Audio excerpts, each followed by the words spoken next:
আসসালামু আলাইকুম ভিউয়ার্স, চলে আসলাম আবারও আপনাদের মাঝে। এই ভিডিওটা মূলত গতকাল হযরত শাহজালাল বিমানবন্দরে যে অগ্নিকাণ্ডের ঘটনা ঘটেছে সেই স্থানের ভিডিও। এখানকার সর্বশেষ পরিস্থিতি জানানোর জন্য এই ভিডিওটা করা। এখন পর্যন্ত এখানকার পরিস্থিতি স্বাভাবিক রয়েছে। আইন শৃঙ্খলা বাহিনী মোতায়েনে রয়েছে। পরিস্থিতি গতকালকের তুলনায় অনেকটা স্বাভাবিক।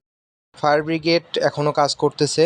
আগুন নিভানোর কাজ এখনও চলমান রয়েছে, আপনারা দেখতেই পাচ্ছেন। এই জায়গাটা হচ্ছে আমদানি কার্গো কমপ্লেক্স। এই জায়গাটাতেই মূলত অগ্নিকাণ্ডের ঘটনা ঘটে।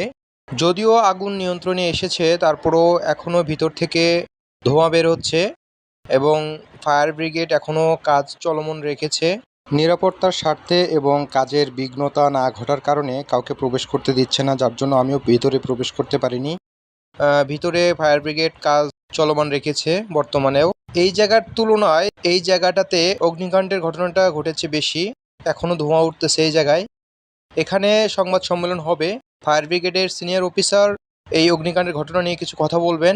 তা পরবর্তী ভিডিওতে আপনাদের দেখানোর চেষ্টা করব। সে পর্যন্ত পাশেই থাকবেন। ধন্যবাদ সবাইকে।